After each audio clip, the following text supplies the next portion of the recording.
Thank you so much. Only listening to the conclusions that I just heard, I feel like I've definitely missed the best part by only being able to make it to this concluding thought. So I'm sorry, and I already look forward to the papers. I think the initiative of including so many people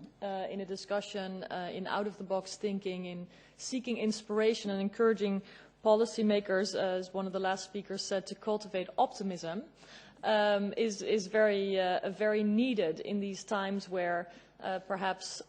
we tend to stand with backs towards each other more than facing each other, and we tend to see a lot of mistrust and concern rather than building trust and finding solutions. So I'm very optimistic about that. I was actually going to just say a few thoughts on the research, but I'm also happy to try to make predictions about the next generation internet. But what I think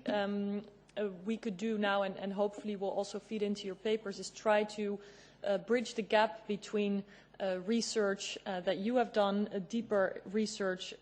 as well as large numbers, and then try to find a link towards policy making. Because I think the risk is that these worlds are too far apart. And in order to find concrete recommendations that policymakers, not only the ones that are looking at technology and the Internet specifically, can work with, would be very valuable. For the next steps of your research, I also believe there could be benefit in seeking more proactive inclusiveness and proportionate representation, because I saw that there was really quite a strong element of self-selection in the respondents, and this could risk exacerbating existing views instead of bringing on board those that may be excluded by policies if they can't make their voices heard. Some of it reminded me of the whole multi-stakeholder discussion that we often have about Internet governance, where sometimes that multi-stakeholderism risks becoming sort of an answer in and of itself without taking into consideration that one stakeholder may carry much larger responsibility, may represent many more people than the one individual who also, of course, has a perfect legitimate right to raise their voice about the future of the open Internet. So perhaps this is more recommendation or observation about the broader survey that many of the organizations work together on. What I found very encouraging and also recognized was that so many respondents were focusing on the values needing to be at the heart of where the future Internet goes. I believe the public interest should always be at the core of what we are doing here in the European Parliament. And the risk is, of course, that this is not always the case, that the big corporate players or the large incumbents, this could also be member states, are much more heard, that it's much easier, for example, to say no to policy changes rather than paving the way forward and looking at how the future should be shaped by policies that safeguard the public interest despite rapidly changing technologies. And if we indeed want to put the values at the heart of the decisions that we make towards the next generation Internet, or keeping the Internet open, preserving the public interest at all, then I think we have to be very careful with do something policies. And this is particularly important when it comes to national security responses, where more and more often knee-jerk responses seek to implicate technologies, social media, encryption, etc., in order to tackle terrorism, for example, where perhaps as a result our cybersecurity is weaker and we are actually not much further to a real solution at all. I think the same could be said for a trend that I see, which is a push from policymakers. I see this from the European Commission side oftentimes, to push responsibility onto the shoulders of big corporations, and a real risk of a trend towards privatized law enforcement. Anywhere from tackling fake news, intellectual property rights infringements, countering radicalization, etc., this trend can be observed. And this can be in a real tension with this notion of safeguarding the public interest and the values that so many of the respondents spoke about. There is a fundamental difference between what the rule of law prescribes, or what is illegal content versus what may be undesirable content. And we have plenty of examples of where large tech companies like Facebook, for example, believe something is undesirable, which we here believe is perfectly legal. And so how to make sure that the rule of law and fundamental human rights and freedoms remain leading in an increasingly connected world where questions of jurisdiction complicate things, and private companies are increasingly the norm setters of the digital environment, I believe is a clear task for all of us. And this is complicated more by algorithms making decisions and companies admitting that sometimes they themselves don't even know anymore where the head and the tail of the algorithm actually are. In other words, whether the algorithm is actually doing what it was intended to do, and where the public oversight is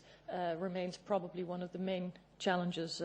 of our time. So if we don't tackle that, then it's hard to imagine how the next generation internet and technology could become more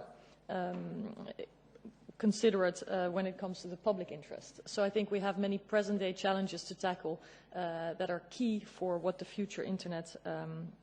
will look like. So maybe a few more remarks, but then I'll be happy to just thank you all for your work. There is sometimes a tendency, and I don't know if that came up in many of your discussions, but to think that we need to do many more new policies, that we have to invent and write new laws, whereas I think it is a challenge enough to make sure that principles that are not contested, such as fair competition, access to information, non-discrimination, free expression, to make sure that they are upheld even in times of rapidly changing technologies is a challenge enough without adding all kinds of new laws. So my preference is to build on principles more so than to try to develop new laws for every new technology. I think we are better and more future-proof if we can make these principles, rights, freedoms the central anchor point from which we try to make sure that we reach also to new areas if new technologies so demand. Yes, then I think there was a lot of hope that respondents to the survey also put in using decentralized technologies.